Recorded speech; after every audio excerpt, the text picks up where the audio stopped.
I'm leaving River behind. I'm gonna go to the marina.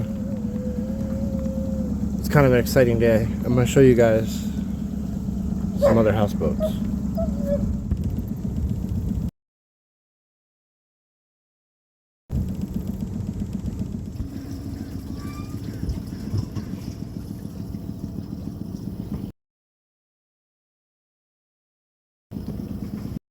Before we get to any of that, you guys want to give my boat a makeover over the next couple of weeks? Look at this. Long story short, I put a piece of trim along that bottom of the boat right there. It worked great for about 2 years. Then all of a sudden I noticed ants coming into the boat, and I followed them back to where their hive was. And if you can see, what they had done is come in there and put dirt between that wood. That whole mark spot is kind of basically water got in there, and I'm going to have to sand and clean it, which ultimately, in order to keep that wood from having any damage after the coat is gone, I have to repaint it. Long story short, we're going to have to paint the boat. So you guys all have to look at it just as much as I have to look at it. So I'm curious what you guys think. My personal belief is my mom would have looked at the boat and really would have liked if I made it a royal or a dark blue and then did the windows in white. And probably left all the wood stained, a darker stain, but just brown. Her looking down on me, I'm pretty sure she would be like, well, now it looks like a cute little tiny house. Rather, when she looks at it now, she's probably like, would you clean that thing up? Anyways, what do you guys think about that color scheme?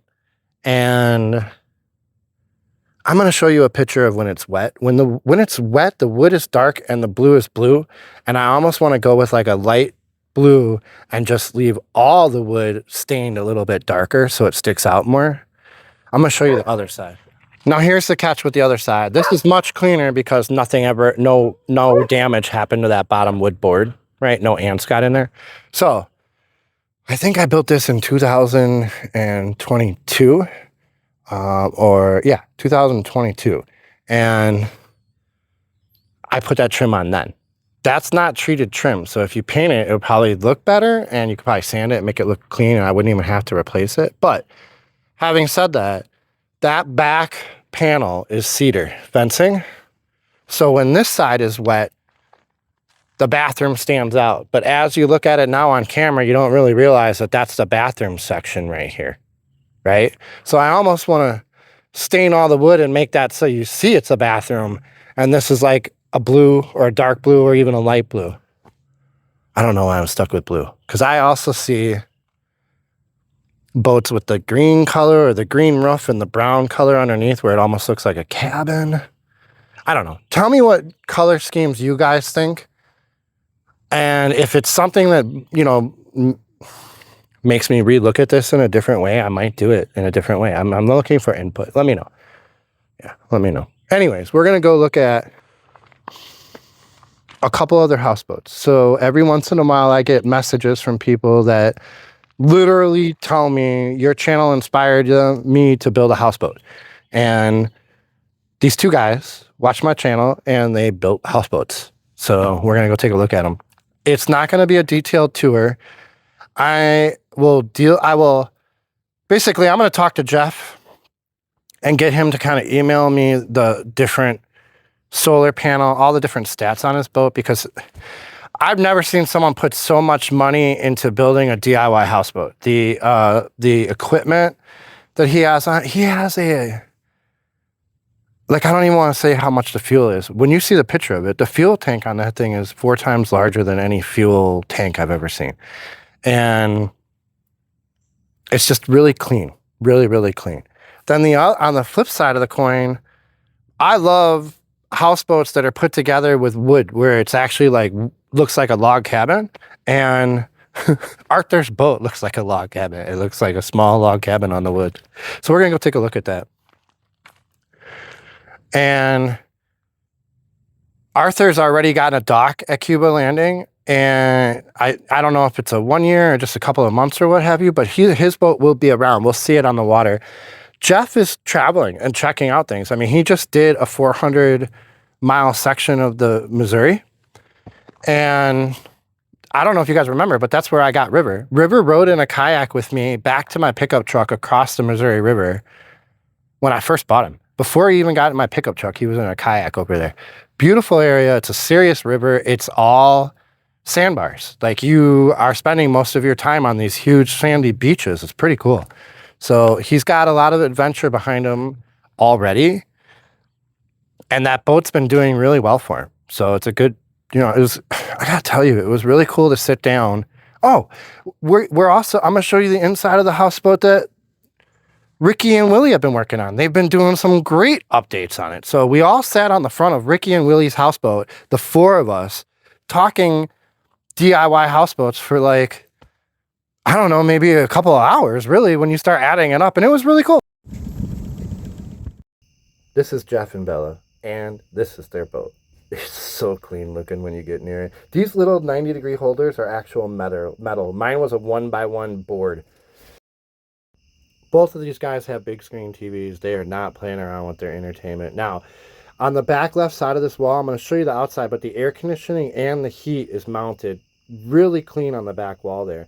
The interior is just storage on the bottom left, storage on the bottom right, nice bed.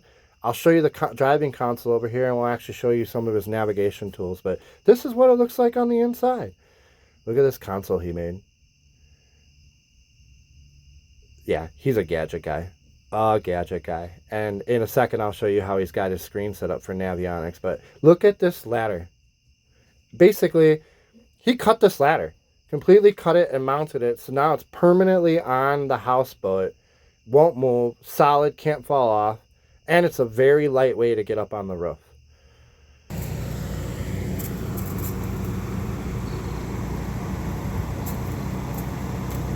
Very, very cool. Jeff did a good job here. This is like the summer, winter.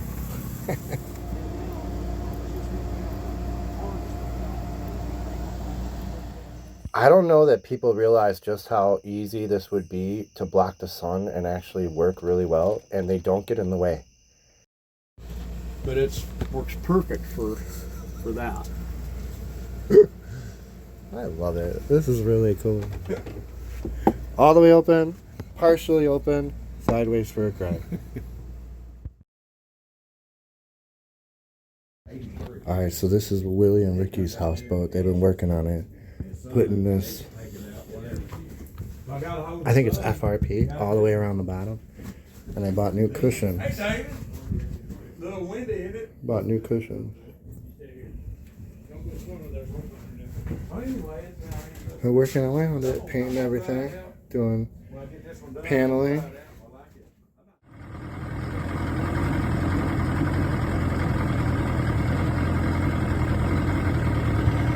Now, on all of my episodes, there's a pound sign and a number of the episode. We were looking at this one and the launch and the exterior of it in episode 236.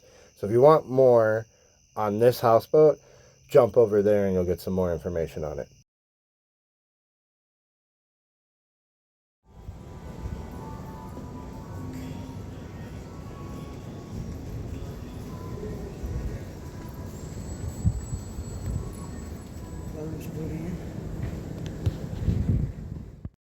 Arthur's on the left, Jeff's on the right. This is Arthur's boat. Even though it's a tin roof, it's not that loud when it rains because he has 2 inches of foam in there. This is the same kind of layout, bed on one side, kitchen on the other, but he has a walk-in shower and the biggest cat litter pan I've ever seen. I'm so jealous. Jealous. Little trim, the 2.5-inch trim. Everywhere there's screws. Is that an RV oven stove? It is. 3-burner, 17-inch. And it's propane, right? Mm-hmm. Oh shit, I should think about doing that. Because you could cook a pizza. Yep. Shit. I just think about doing that. Machine, I'm going to square that off so I have a little bit more back porch back there. Yeah. He doesn't have a motor. I'm kind of jealous.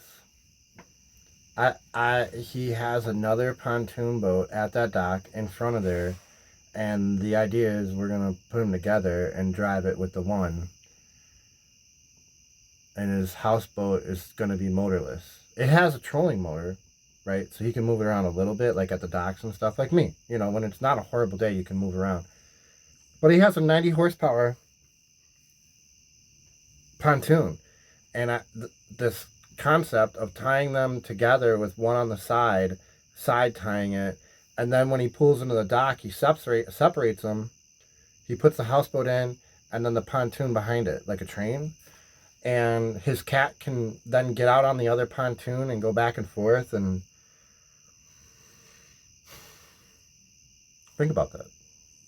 You know, you have one registered pontoon boat that's basically no seats, nothing. It's like a patio where you have your garden, where your dog can go out and everything. And that moves your houseboat that doesn't have a motor. And then you don't have to worry about the console and the steering wheel or any of that inside of the boat. Pretty cool. So Arthur's boat, there will be videos of that process, because I think I'm going to help him do that. He hasn't really done any houseboating, so he wants me to like take him out on the river the first time and stuff like that. So there will be videos of that boat in the future, and whether or not he puts a motor on it or doesn't put a motor on it, we'll see. That's an interesting thing, getting rid of the console and not using that space inside of the houseboat and using a different boat to tow it. I've really been thinking about that lately. If you just take all the stuff on the left and combine it all into one tiny little, I don't know, kitchen just between those two windows and get rid of that space in the middle, it would be so much more open in here. I don't know. I'm just thinking, I don't know. Now, I don't go a couple episodes without re-mentioning these, especially with people coming out here and, you know, wanting to park their houseboats out on these islands. This is what I come out, this is 7 o'clock at night.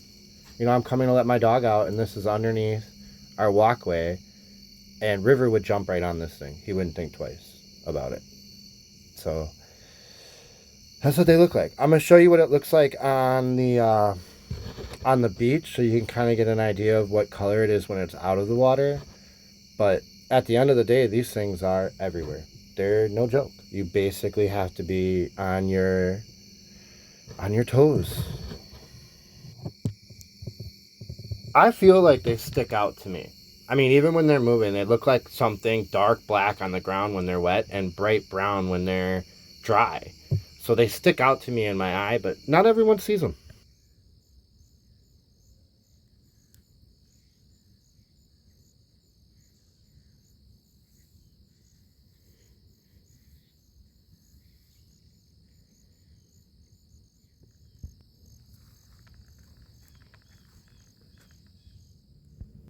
I just made my first cup of coffee for the morning, and I'm coming out here to sit on our deck in our chair, kind of drink coffee and relax.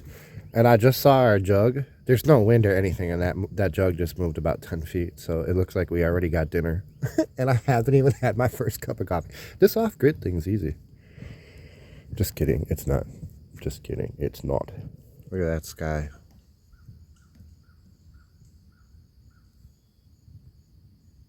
This is easily turning into one of my new favorite spots. Even when the water's high and you can't go on these islands, this area in here is always quiet and calm for weather and for nature to come and basically be around the water. You know, this is the mainland right there, so deer and coyote and everything you can think of are on that side. Look at the clouds right now.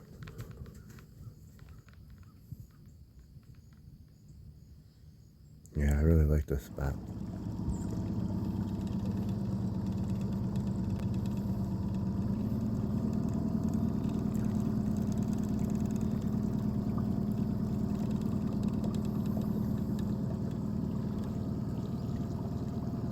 Look at this beaver coming right at us. I don't know what he's thinking. I don't think he sees us. River sees him. Oh, there he's going. There he goes. He didn't clap his tail, though. He's not afraid of you, River. He's not afraid of all. He's not afraid of you, River.